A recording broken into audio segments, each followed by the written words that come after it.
D'abord parce que je vis à Paris, ça fait pas mystère. Mes enfants sont scolarisés depuis 2017 à nouveau à Paris. J'avais déjà pris la décision en 2017 et je l'avais dit à Alain Juppé que je ne me présenterai pas au municipal de 2020. J'ai anticipé de quelques semaines ce qui a été ma décision de revenir dans le privé et donc mécaniquement de démissionner de mes mandats exécutifs à Bordeaux. Il se trouve que comme vous l'avez vu, le calendrier a été perturbé. Alain Juppé a démissionné de ses mandats.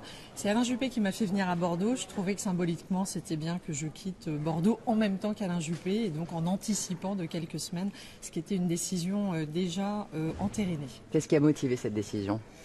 Écoutez, plusieurs choses. D'abord, j'ai toujours considéré que la politique, pour moi, était une mission et non pas un métier. Mon métier, c'est celui de chef d'entreprise, d'entrepreneur.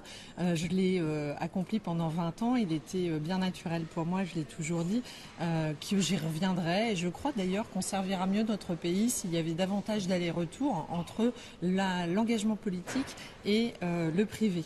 Donc c'est assez naturel. Le contexte particulier que nous vivons actuellement, que je jugerais d'assez difficile, voire d'inquiétant, y a contribué. Et puis le fait que je me suis aussi retrouvée sur la scène politique nationale un peu orpheline parce que aujourd'hui, eh bien, il n'y a pas pour moi le leader qui donne du souffle à une femme de droite, parce que moi je suis de droite. J'ai voté 2 fois Nicolas Sarkozy et je ne me reconnaissais pas dans le macronisme et je ne me reconnais pas non plus forcément dans les positions prises par certains partis politiques. J'étais pas une femme de parti, vous le savez, j'étais pas du tout encartée, j'avais jamais milité.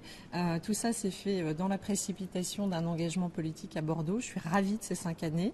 5 ans, vous savez, quand on est chef d'entreprise, c'est la durée assez classique d'un engagement professionnel et souvent on a envie aussi de changer parce qu'au bout d'un moment, moi je ne considère pas qu'il faut rester forcément trop longtemps dans une position et que c'est bien d'avoir plusieurs vies. Vous êtes arrivée à Bordeaux présentée comme la dauphine d'Alain Juppé. Il s'en va aujourd'hui, vous ne lui succédez pas. Qu'est-ce qui n'a pas fonctionné ? Déjà, je vous dis, j'avais pris cette décision bien avant, puisque c'est depuis 2017 ce qui n'a pas fonctionné. Vous le savez, rien ne s'est passé comme prévu. Il m'avait présenté comme sa dauphine à un moment donné où, dans sa tête, il était président de la République. Et vous vous rappelez les circonstances qui ont été celles de sa défaite à la primaire. Voilà, les choses ne se sont pas passées comme prévu.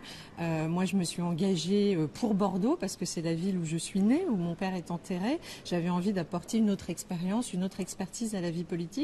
Mais aussi, je me suis retrouvée engagée dans le combat national, d'abord pour les primaires, puis pour la présidentielle, parce que voilà, les différentes personnes m'ont fait appel à moi, que ce soit Alain Juppé, puis après François Fillon ou encore Laurent Wauquiez.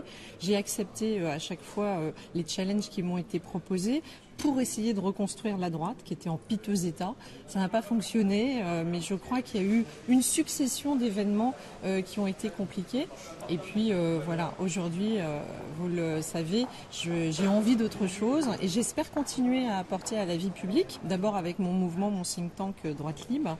Je reste aussi élue régionale puisque j'ai mené ce combat comme tête de liste jusqu'à la fin de mon mandat. Et puis je pense que quand on est chef d'entreprise et qu'on a une vision un peu responsable de l'économie, on peut apporter beaucoup. J'ai fait 10 ans de caritative bénévole en parallèle de mes fonctions. Je continuerai à avoir aussi un engagement citoyen au travers d'actions tournées vers l'intérêt général, y compris dans mes futures fonctions. Vous quittez la mairie, mais pas la région. Pourquoi ? Parce que la mairie, c'est un mandat exécutif, donc ça me demandait énormément de temps, d'implication, et que, comme je l'ai dit, on ne peut pas vivre à Paris. Moi, je suis mère de famille, j'ai 2 enfants qui ont 10 ans et 12 ans, qui ont aussi besoin de leur maman, et voilà, ma vie de famille, ma vie est à Paris. Donc la mairie de Bordeaux, c'est un engagement à temps plein. La région, c'est très différent. Je suis présidente du groupe d'opposition. Les élus souhaitent que je continue avec eux. Ça a été un engagement que j'ai porté moi-même comme tête de liste. C'est pas la même implication en termes de temps et c'est totalement compatible avec un autre métier. Donc de ce point de vue-là, effectivement, il n'y a pas de raison particulière à ce que je mette un terme à ce mandat. Vous allez faire quoi alors maintenant, après ?